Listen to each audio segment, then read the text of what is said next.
Hello all. I'm just enjoying the sun that we've got. It is 12 o'clock in the afternoon and the sun is shining, and I've come for a walk because I just think it's important to enjoy the sun in England while we have it, because we don't have much sun here, and when we do have it, it's like the biggest present of all. So I'm going to the gym now to go and have a swim as well. So I'm just having my little walk this morning. So I thought I'd come on here and have a little talk to you beautiful people.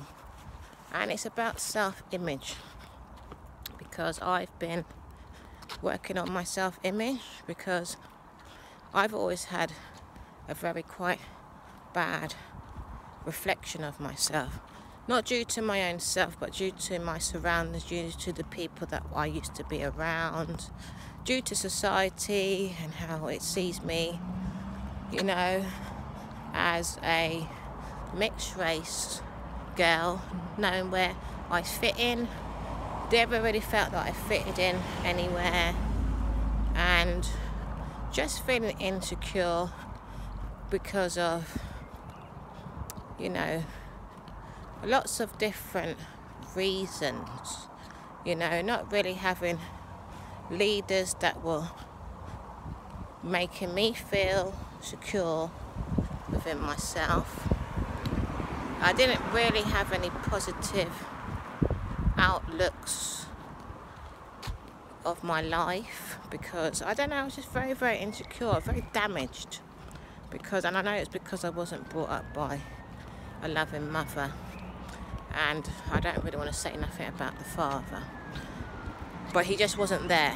And then I was around a lot of turmoil, people that just didn't, I don't know if they didn't see themselves or didn't believe in themselves, but to be quite honest, we as a colour, black people and mixed race people, have low self-esteem because of racism. But I think if as a race, because I think everyone's been through some kind of racism, no matter what colour they are, but I think me looking at it now is I should have been stronger to see myself as more. So this is what I'm working on at the moment, because I don't like to bring up that subject. This video is not about, there's cars going past, so sorry if it's a bit noisy. I'm going to cross the road because it'll be a bit more quieter. So our self-image, my self-image as a child was a bit warped out, because I used to go to all-white school. I think I had one mixed race girl there, but she just didn't want to get involved with me, and I don't know why. But I had friends, I had loads of friends, and no one was ever racist to me, and the teachers were always nice to me, but I always felt different.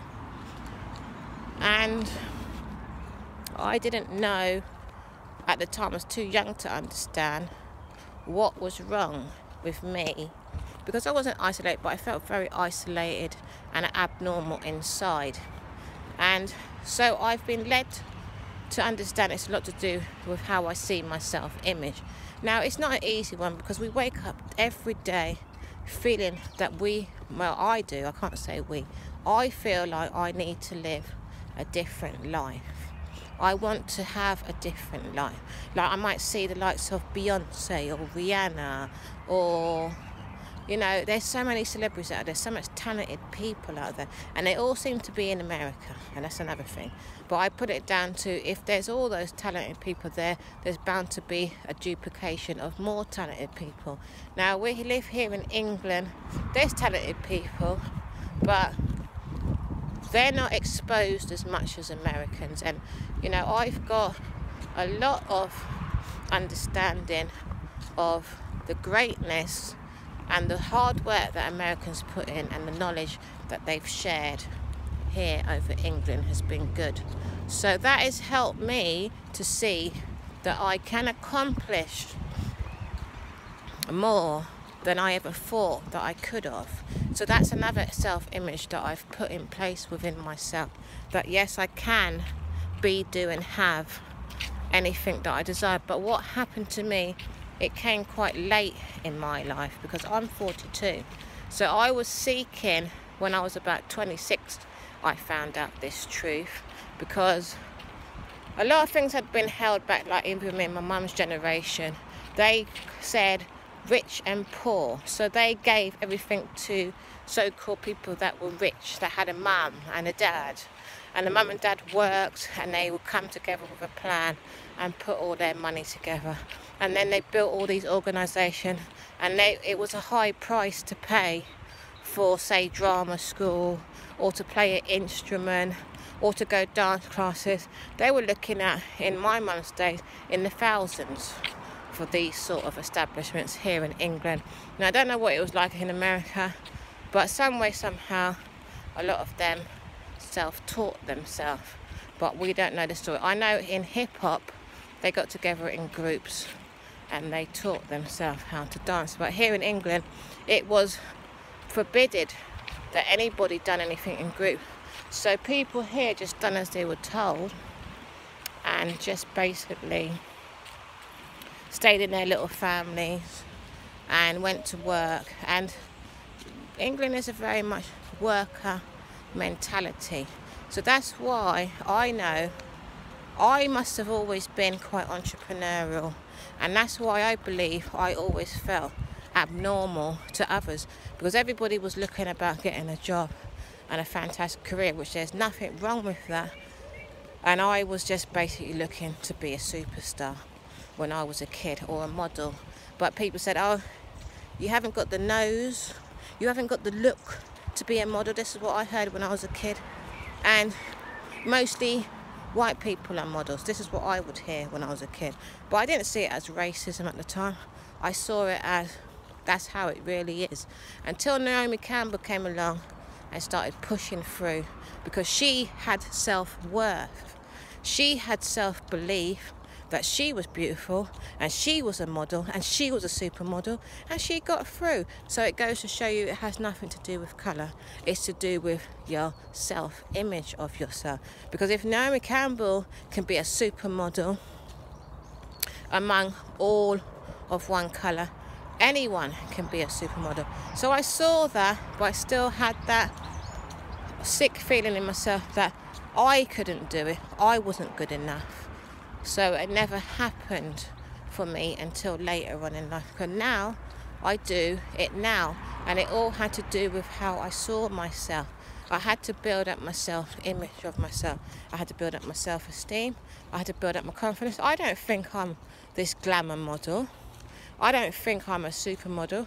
I don't even think that I'm beautiful. And that word beautiful is not a bad word. I don't think I'm ugly either. But if you've got a dream, what I'm saying, if I had a dream, just do it. Just go for it. It's a dream. Why not live it? Even if it's not at a scale of one of the supermodels out there, you might as well just live it and enjoy it, because it was a dream that I had as a child. So I do my little bit of modelling on Instagram. It's only in my home, but I'm still doing it. I'm still living the dream. My dream is to uplift people. I've been given the opportunity on YouTube to speak to beautiful people, and I hope that people find my videos, and I hope that they like it, and I hope that they enjoy it, because that's another one of my dreams, to speak and uplift people, because I know what it's like to be put down and downtrodden. Even last week I was put down and downtrodden and made out to feel like I was less. People do it to me all the time, and then I have to go away and heal myself again.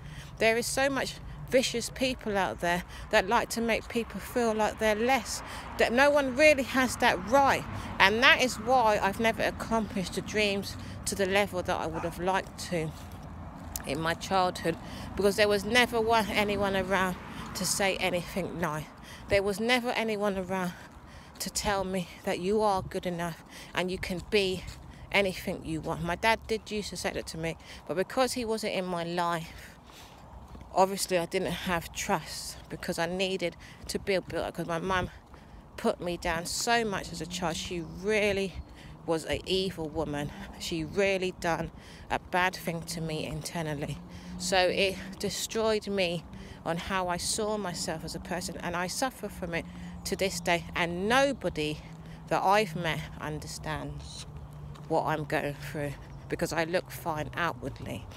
But at the end of the day, I just have to keep believing in myself, and I would love to meet people that understand that. Put goodness, put good words on whoever you love. Tell them how fantastic they are. Tell them that they can fulfill their dreams, and keep building a good self-image of yourself. Do a journal. I have to write every day. I'm sorry if I'm not looking at cameras, because I have to look where I'm walking, and I like looking at the trees and what have you. But tell your family, your boyfriend, your husband, and if they don't believe that they can't do something, tell them that they can. Tell them to write it down. Tell them to image it and see it. And keep encouraging yourself to believe that you can do what you're doing. I have to do a lot of things by myself. I don't have anyone around me to really encourage me. That's why it's harder for me. And like I said, wherever I go, there's so much spiteful people here in England, I believe. I'm not putting England down, but I've not met many people that are very encouraging and uplifting, and I hope this country changes the way they are towards each other. It is about uplifting one another, and I see that I don't know America, I've never been there, but at least they try on their YouTube channel, and they have lots of books, and I've been encouraged a lot through books and the social media. But I want to meet real life people here in my country to tell me, yes, you can do it. I've qualified as an event planner, and I've come across so much dislike from people because I went and done the course, and so much jealousy as well for something that I went away and done for myself. Now, anytime I say I'm a qualified event planner, people just get very upset. I think I'm supposed to be living in America basically, but can't get there due to certain circumstances and commitments that I have here. But it's not easy to keep my self-image, but you have to keep writing it. You have to keep seeing it. You have to keep doing lots and bits and bobs of the self-image that you see of yourself every single day, and you have to try your best to block out the negative things that are around you, which is not the most easiest thing to do, especially when it keeps happening every day. And I literally have to keep myself by myself a lot in order to try and keep my image together, and then that is a backfiring thing as well, because I end up isolated. So any which way I look, it is quite difficult. But I keep prodding along, I keep believing in myself, I keep seeing my image, and I keep seeing results from what I see of myself. So I'm not going to give up. I hope this video helps somebody. I hope it's of meaning. I'm just trying to be open and honest and truthful to what a self-image is, because if so much people out there don't want to see you who you are and who you tell people you are, you've got to keep pushing to see it for yourself, because there is so much people out there that feel they know you more than you know yourself. And that's another joke of people. They're so open to talk something over somebody else, and they're not living in that person's shoes. So do you, be you, and keep your image alive of your higher self. Love you all. Bye.